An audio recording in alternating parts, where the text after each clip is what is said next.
Good morning, everybody. This is Doug here. It's Saturday morning. I can faintly hear my generator running out in the shed behind the house. I had two trees blow down across the road that comes into this little community we live in. Brought down the power lines, of course, so we don't have any electricity. You know, last night I was filling the generator with gasoline, and it was leaking out of the spout on the gas can. The government designed spout, by the way, on the gas can. And I was thinking about it. About 4,000 years ago, some guy somewhere wanted to irrigate his crops. So he dug a ditch from the lake, and he drowned all of his crops, killed them all, too much water. So he had to design a way to stop it, and he built a gate.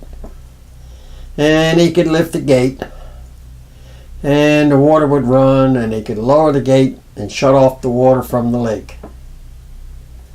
Well, it's been used millions of times all over the world. And we today make gate valves.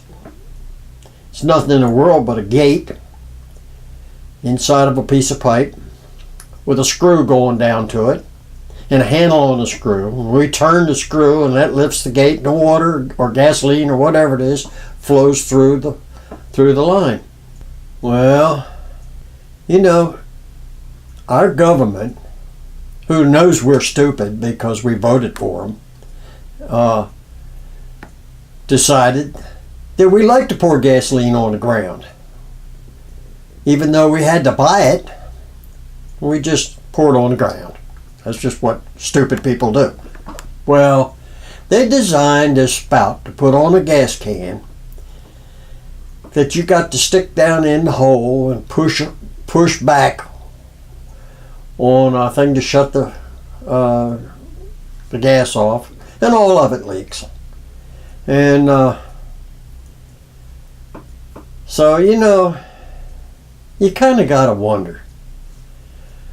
For thousands of years, we knew what was so. But there was a lot of other things that we thought, or we could think. And over time, the thinks became facts. So college professors taught thinks as facts. Their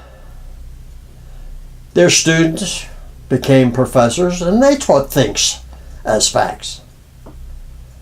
Well, you know, as a boy, I asked my father a question, and he started telling me the answer. And I asked him interrupted him and asked him another question. He said, "Boy, what's the matter with you? You asked me a question. Do you not want to know the answer?" And I said, "Yeah." Well, he said, "Well, then keep your mouth shut and listen to what I'm telling you." Well, that kind of impressed me, you know. And as I grew a little older, as a young teenager, I had a lot of respect when older men were talking. I listened to what they had to say, because usually they knew some things. I went to work in the steel mills and sit around at lunchtime shooting a breeze. But it wasn't just breeze, because a lot of times they were talking about things they knew. And there are such things as facts, even though liberals will tell you today that there are no facts, that there's no such thing as a positive thing, that everything is in flux, and it all depends on what we think. Think? What we think? Wow, isn't that something? Well, today we have people that thinks there is global warming. It's not a fact. You can't know what's going to happen in the future. Maybe the temperature's gone up a degree, and maybe it hasn't, but it's only a degree. And we only have history of the weather for, I don't know, what, a couple hundred years, maybe at the most, which is an instant in the time that the Earth has been around. So we think there's going to be global warming, but we tell it as fact, and we believe it as fact. If somebody tells you something enough times, you probably, after a while, will decide that it's a fact and that it's so, but not necessarily. So anyway, we've got a whole bunch of experts who know a whole lot of things that are what they think. If you ask a man a question and he answers you instantly, you know he knows it. If you ask a man a question and he has to wait a while, he's going to tell you what he's thinking. He's got to put the facts together that he knows and decide what he thinks about it, and then he'll tell you. So, one of the things that college kids are taught is to answer quick so that nobody will know whether it's a fact or whether it's just something you think. So, you ask a question, you get a quick answer. And it always makes me think that they're either lying or they don't know at all. So, I think they're just pulling our legs. You know, I've known an awful lot of blue-collar workers who were really, really smart people and knew a lot of things and knew the difference between knowing and thinking. 9 times out of 10, if you ask a machinist a question, he'll tell you whether he thinks it's so or whether it's so, whether it's a fact or not.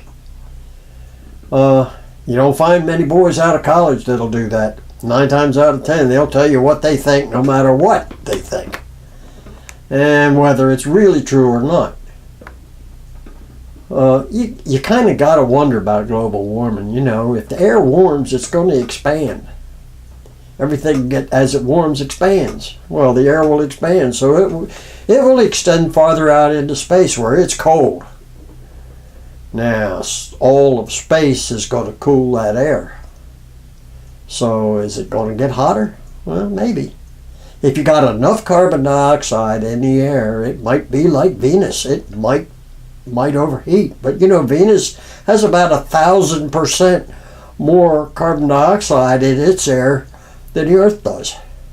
And it doesn't have water to cool the air either, or water to absorb the heat. So, you know, it's a nice theory, but it's exactly that. It's theory. Nobody knows. You can't know what's going to happen tomorrow. You know the sun is going to rise at a certain time tomorrow. Unless something happens in space, like an asteroid or something going by that moves the sun a tiny little bit or the Earth a tiny little bit that causes the time to be off. So you know it, but you don't know it at all because it might change. This kind of stuff drives me nuts. You know, they could have put a gate valve in the spout on that gas can, and I certainly would have had sense enough to close the gate valve before I started pouring. I'd have put the spout in the lawnmower or in the generator, and then I would have opened the gate valve and the gasoline would have flowed in and I wouldn't have spilled a drop. I have spilled more gasoline since they invented these new spouts than I ever spilled in my whole life before that.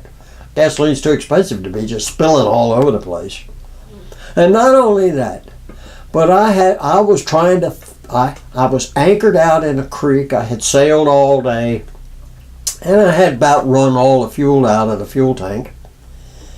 And I decided to take one of my diesel cans and pour 5 gallons of fuel in the tank. Well, had one of them crazy spouts on it. So I'm trying to hold the daggone fuel can up there in the air while the fuel run out, but they couldn't get air into the tank. It had to, every time it had to take in a gulp of air, it had to stop the fuel from running out and say glug glug, and let a little air in the tank, and then some more fuel would run out. And that went on and on and on. Finally, I dropped the can overboard. Well, the tide was going out. By the time I got the anchor up and got started running towards the where the can was out of sight. I couldn't find it. So I put the sails up and sailed on out there, and I looked all over the place. So I guess that's been probably 20 years ago, or 10. That's probably been 10 years ago. So I guess that can is still floating around out there somewhere. Either that or it sprung a leak and all the diesel fuel went into Chesapeake Bay. I don't know which. But if I'd had a valve on that thing, I'd have opened the valve and a little air intake somewhere on the can so the air could get into the can. All that gas would have run right on out into the tank in just a few seconds, and I wouldn't have dropped the can. Well, these brilliant people that we are stupid enough to elect to government know everything, and they know nothing. And they're determined that we're too stupid to be able to handle a can of gas. All right, so the next time you get ready to vote, no matter which party you're going to vote for, stop and think about what they think of you. This is Doug here, and I guess I've about said all I want to say on this. And be nice if you'd think about this a little bit.